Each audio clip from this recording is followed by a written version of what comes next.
हमने इस पूरी सीरीज में जीएसटी से रिलेटेड काफी सारी इन्फॉर्मेशन ली है। अब इस सेशन में हम बात करने वाले हैं एक इंपॉर्टेंट एस्पेक्ट डिस्काउंट्स के बारे में।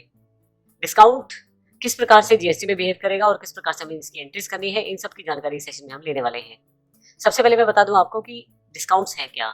जब भी आप अपनी सेल को प्रमोट करना चाहते हैं या दी हुई पेमेंट्स को टाइमली वापस चाहते हैं, तो ऐसे केस में आप कस्टमर्स को अपने डिस्काउंट ऑफर कर सकते हैं। डिस्काउंट दो तरह का है अकाउंट्स में, ट्रेड डिस्काउंट और कैश डिस्काउंट।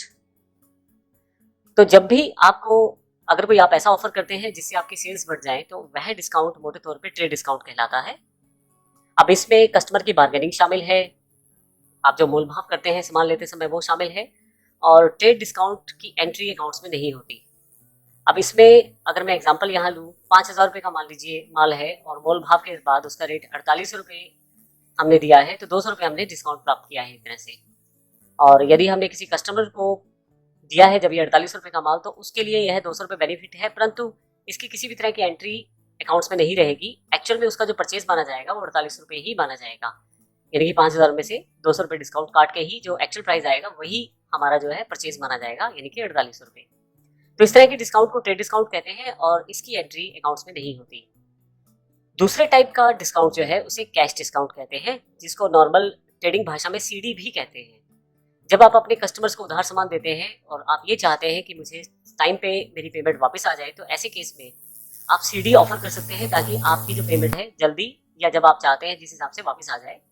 तो सीडी डिस्काउंट जो होता है अर्थात कैश डिस्काउंट होता है, वह पेमेंट को जल्दी वापस प्राप्त करने के लिए दिया जाता है ज्यादातर बिजनेस में, और इसके साथ कुछ कंडीशंस भी कई बार जोड़ दी जाती हैं। जैसे 7 दिन के अंदर अगर आप पे करें तो आपको इतना % डिस्काउंट है, 30 दिन के अंदर पे करें तो इतना % डिस्काउंट है आपको, और यदि अगले 2 महीने में आप पे करते हैं तो इतने % डिस्काउंट है। तो इस तरह से आप सीडीज ऑफर कर सकते हैं।